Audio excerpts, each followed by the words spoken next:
Les cas de Covid augmentent en Europe. Et avec les médias qui répandent la peur sur la variante Omicron, l'Europe revient au confinement et au mandat.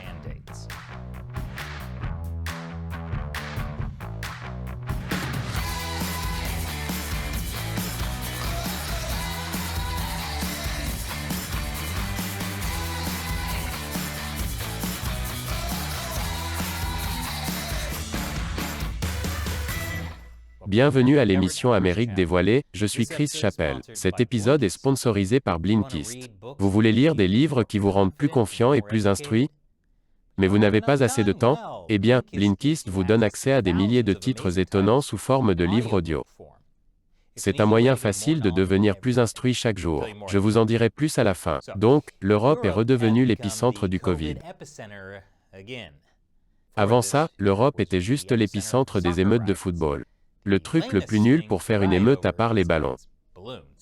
Ce qui est une vraie émeute qui s'est réellement passée en Europe.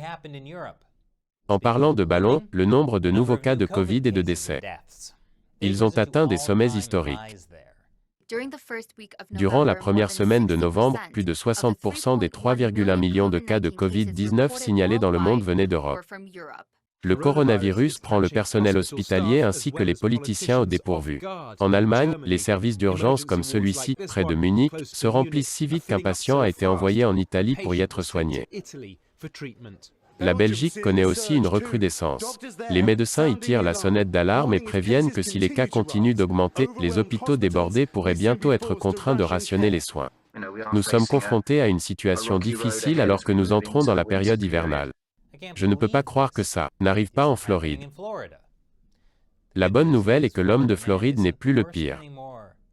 La mauvaise nouvelle est que cela pourrait être le début de l'homme Europe. La progression du nombre de cas de Covid en Europe est due en grande partie à l'assouplissement des mesures de lutte contre le Covid, au temps plus froid qui oblige les gens à rester à l'intérieur, et à l'affaiblissement de l'immunité due au vaccin qui n'était que partiellement efficace au départ pour contrôler la propagation.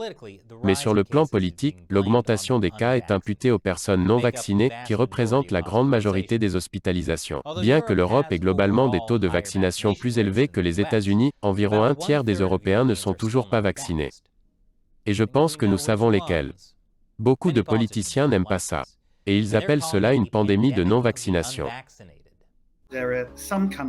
Il y a certains pays, notamment en Europe centrale et orientale, où les taux montent absolument en flèche en ce moment.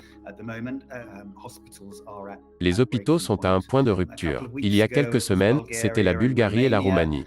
En ce moment, c'est la Slovénie, la Slovaquie, la Croatie, des pays comme cela. Ils font partie des États les moins vaccinés de l'UE, environ la moitié ou moins de la moitié de leur population totale est vaccinée. C'est surprenant. Principalement parce que si l'on considère la nourriture en Europe centrale et orientale, on dirait que le vaccin Covid est la seule chose qu'ils ne mettent pas dans leur corps. Je recommande de prendre de l'ivermectine pour vermifuger ce plat.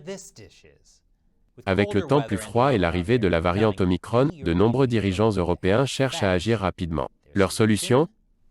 Des mesures de confinement et des mandats de vaccination. Mais vont-ils trop loin? Plus d'informations après la pause. Bienvenue à nouveau. Une nouvelle vague de mandats de vaccination et de confinement se répandent en Europe. Une troisième vague et un passé mouvementé? Les restrictions sur les vaccins sont essentiellement de la musique ska à ce stade. Le mois dernier, les pays européens ont commencé à réimposer le travail à domicile et à renforcer leurs règles concernant les coronavirus. Ces politiques comprennent des mesures telles que l'obligation de porter un masque, la fermeture des lieux publics et la fermeture des magasins non essentiels dès 17 heures dans certains endroits. Même Bath & Body Works, qui est totalement essentiel. Comment quelqu'un est-il censé survivre sans que sa maison ne sente la brume de parfum Twilight Woods? Ou de melon concombre? Même l'Irlande, l'un des pays les plus vaccinés d'Europe, a imposé un couvre-feu. Ok, je sais que les politiciens pensent que s'il impose un couvre-feu, les gens ne sortiront pas boire la nuit et ne répandront pas le Covid. Mais c'est en Irlande. Les gens vont juste sortir boire à 3 heures de l'après-midi. Ce qui veut dire qu'ils répandent le Covid et l'alcoolisme. Pendant ce temps, la République tchèque cible spécifiquement les personnes non vaccinées en leur interdisant l'accès aux lieux publics non essentiels. Tout comme la Slovaquie. C'est terrible pour les personnes qui veulent vivre une vie normale. Mais d'un autre côté, C'est une bonne excuse pour ne pas aller au spectacle d'improvisation de votre ami. J'aimerais pouvoir venir, Bill, mais le gouvernement ne me laisse pas faire. Jusqu'à ce que votre ami fasse son spectacle d'improvisation sur Zoom. Aucun endroit n'est à l'abri de l'impro. Pour les non-vaccinés en Italie, un test Covid négatif n'est plus suffisant pour entrer dans les lieux publics. Ils doivent se faire vacciner ou prouver qu'ils sont guéris du Covid. S'ils ne le font pas, la seule autre façon pour un Italien d'entrer est de passer par un énorme tuyau vert. L'Autriche a été particulièrement stricte dans l'application des mesures de confinement pour les non-vaccinés, jusqu'à ce que tout le pays soit confiné pour tout le monde. Mais bonne nouvelle, ils ont maintenant levé le confinement. Sauf pour les personnes non vaccinées. Mais ce ne sera plus un problème très longtemps, car l'Autriche est également devenue la première nation occidentale à ordonner des vaccinations obligatoires contre le Covid. Elles entreront en vigueur en février 2022. La dernière fois que j'ai entendu parler d'un Autrichien se faisant autant d'injections, c'était Arnold Schwarzenegger avant une compétition de bodybuilding. D'autres pays suivent le mouvement. La Grèce et la République tchèque rendront obligatoires les vaccins pour toute personne de plus de 60 ans. S'ils ne se font pas vacciner, ils devront payer une grosse amende tous les mois. Vacciner les personnes de plus de 60 ans, c'est une tragédie absolue. Pour tous ceux qui espéraient que le Covid leur permettrait d'obtenir plus rapidement l'héritage de leurs grands-parents. Maintenant, soit vous devrez attendre plus longtemps pour l'obtenir, soit vous obtiendrez beaucoup moins grâce à toutes les amendes. Selon le Premier ministre grec, cependant, ce n'est pas une punition, c'est le prix de la santé. Et c'est un acte de justice pour les vaccinés. Bien que ce soit un acte d'injustice pour les petits-enfants grecs filous. Pendant ce temps, l'Allemagne exclut les non-vaccinés de la vie publique et envisage son propre mandat de vaccination. S'il est approuvé, le mandat de vaccination allemand pourrait également entrer en vigueur en février 2022. Même les personnes vaccinées qui n'ont pas reçu de rappel peuvent perdre leur statut vaccinal 9 mois après avoir reçu leur dernière injection. C'est ridicule. Je demanderais bien s'ils plaisantent, mais les Allemands ne sont pas vraiment connus pour leur sens de l'humour. Selon la chancelière allemande sortante, Angela Merkel, ces mesures sont un « acte de solidarité nationale ». Et le futur chancelier allemand Olaf Scholz est tout à fait favorable aux vaccinations obligatoires. L'Association médicale allemande affirme que c'est le seul moyen de sortir du cycle de confinement. Nous devons changer de cap maintenant, il n'y a vraiment pas de temps à perdre comme un pétrolier qui se dirige vers une muraille de port. Si nous faisons immédiatement contrebraquer le pétrolier, il continuera à avancer pendant un certain temps et peut-être même à frapper le côté de la muraille du port. Avec un peu de chance, il ne s'y écrasera pas de plein fouet. Nous devons utiliser toutes les contre-mesures maintenant. Il n'est pas très encourageant de constater que même dans leur analogie pour améliorer les choses, la chaîne d'approvisionnement continue de s'embrouiller. Mais ces mandats sont-ils la bonne chose à faire? Plus d'informations après la pause. Bienvenue à nouveau. Au début de l'année, les politiciens ont promis que si suffisamment de personnes se faisaient vacciner, ils ouvriraient la société. Mais ce n'est plus le cas. Blâmant les nouvelles variantes, l'Europe est revenue au mandat et au confinement, même pour les personnes vaccinées. Les changements de politique et les promesses non tenues font que beaucoup de gens font de moins en moins confiance à leur gouvernement. De violentes protestations éclatent à travers l'Europe contre les restrictions strictes du Covid-19. Le continent redevient l'épicentre de la pandémie. Dans la ville néerlandaise de Rotterdam, des foules en colère ont incendié des voitures de police, brûlé des bicyclettes et lancé des fusées éclairantes. La police tire des coups de semonce, blesse des manifestants, déploie des canons à eau, tentant de calmer les troubles qui se préparent depuis plusieurs jours après que les Pays-Bas ont réimposé le confinement pour tenter d'enrayer la spirale des cas et prévoient maintenant d'introduire un passeport vaccinal pour les lieux couverts. Je veux retrouver ma liberté, on pourrait penser que nous vivons dans une démocratie mais maintenant c'est une dictature du coronavirus. Nous sommes mécontents des mesures prises par notre gouvernement. À la liberté. Cela fait 2 ans que cela dure et il n'y a pas de fin en vue. Quelque chose de nouveau est annoncé chaque jour et nous ne savons plus ce que nous pouvons croire, telle est la situation. C'est comme les émeutes des ballons qui recommencent. Tout cela en vaut-il la peine? Pour certains dirigeants européens, oui. Ils ne s'inquiètent pas du fait que les gens aient moins confiance en eux, car ils n'ont jamais eu de foi en eux pour commencer. L'opinion qui émerge rapidement en Europe est que les mandats de vaccination ne sont pas seulement plausibles, ils pourraient rapporter gros. Certains politiciens européens commencent à arriver à la conclusion qu'un retour en arrière en vaut la peine afin de contraindre une tranche de la population qui aurait été autrement difficile à gagner. Ils ne sont toujours pas convaincus.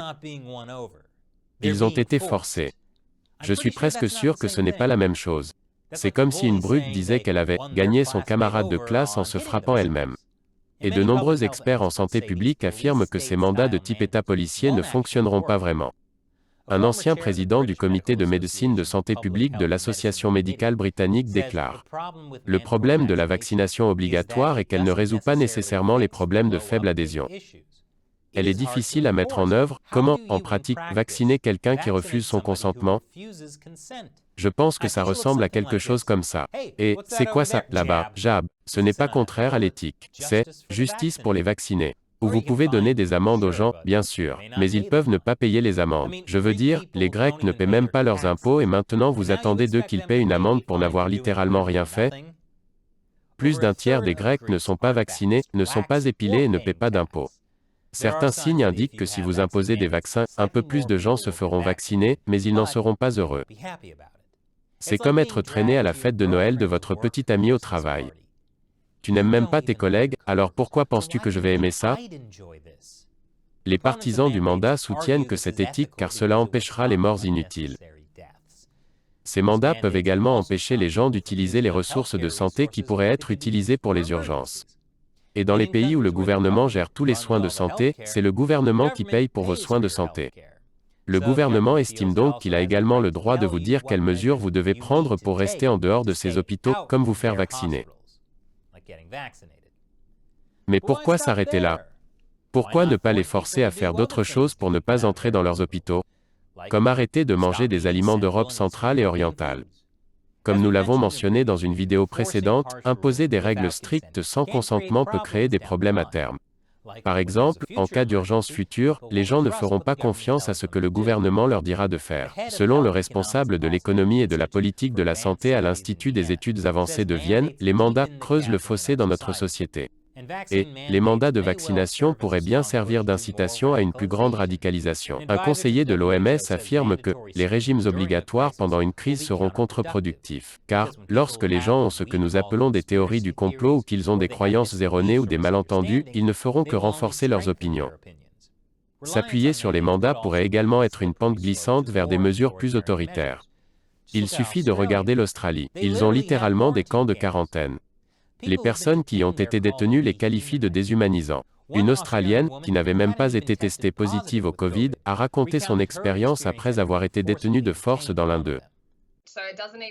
Cela n'a même pas d'importance si vous êtes négatif lors de vos premiers tests, de vos seconds ou de vos troisièmes tests. Parce que vous êtes un contact étroit, vous devez rester là pendant 14 jours, quoi qu'il arrive. Vous avez l'impression d'être en prison. On a l'impression d'avoir fait quelque chose de mal. C'est inhumain ce qu'ils font. Vous êtes si petit. Ils vous dominent. Et vous n'êtes littéralement rien. C'est comme, vous faites ce que nous disons, ou sinon vous aurez des problèmes, nous vous enfermerons plus longtemps. Le gouvernement traite les Australiens comme s'ils étaient tous des criminels. Ils vont trop loin avec le Throwback Thursday. Ici, aux États-Unis, les responsables disent vouloir éviter les mesures draconiennes. Nous pouvons freiner la propagation du virus sans avoir à fermer nos économies. Mais les États-Unis tiendront-ils vraiment leurs promesses? Le président Joe Biden, après tout, a l'habitude de revenir sur sa parole lorsqu'il s'agit de mesures de prévention contre le Covid. Comme lorsqu'il y a un an, il a déclaré que les vaccinations ne seraient pas obligatoires. Et puis, au cours de l'été, il a clarifié: les vaccins ne sont pas obligatoires. Sauf si vous refusez. Cela a conduit beaucoup de gens à craindre qu'il ne faille pas attendre longtemps avant que Biden ne commence à essayer de convaincre les gens. Franchement, je pense que les gouvernements européens s'y prennent mal. On ne peut pas forcer les gens à se faire vacciner. Vous devez offrir un choix aux gens. Par exemple, vous pouvez soit vous faire vacciner, ou regarder des spectacles d'improvisation sur Zoom. Les taux de vaccination vont monter en flèche. Et cet épisode est sponsorisé par Blinkist. Si vous êtes le genre de personne qui veut apprendre et s'améliorer, vous allez adorer Blinkist. Il y a des milliers de livres dans toutes ces catégories, politique, histoire, argent et investissement, et des dizaines d'autres. L'un des avantages de Blinkist est qu'il recommande des titres en fonction des sujets qui m'intéressent déjà. Par exemple, il m'a recommandé un blink de ce livre, Président of War par Michael Beschloss. Il s'agit de savoir pourquoi tant de présidents sont partis en guerre et, dans chaque cas, si c'était pour la défense nationale ou dans un autre but. Tous ne sont pas nobles. Blinkist a condensé ce livre de 700 pages en une lecture rapide de 18 minutes. Blinkist condense des milliers de titres comme celui-ci en lecture courte et en livre audio. Je peux les lire ou les écouter en podcast. C'est idéal pour mes trajets quotidiens ou lorsque je fais des choses à la maison. Je peux aussi y accéder hors ligne. Blinkist me propose également des livres audio complets. Blinkist compte déjà 14 millions d'utilisateurs actifs, et il propose une offre spéciale pour les fans d'Amérique dévoilée. Les 100 premières personnes qui se rendront sur blinkist.com/americauncovered bénéficieront d'un accès illimité pendant une semaine pour l'essayer. Vous bénéficierez également d'une réduction de 25% si vous souhaitez devenir membre à part entière. Alors, regardez le lien ci-dessous. Votre essai de 7 jours est totalement gratuit et vous pouvez annuler à tout moment pendant cette période, alors pourquoi ne pas l'essayer? Et vous verrez tout ce que vous pouvez apprendre. Je suis Chris Chappell. Merci de regarder Amérique dévoilée.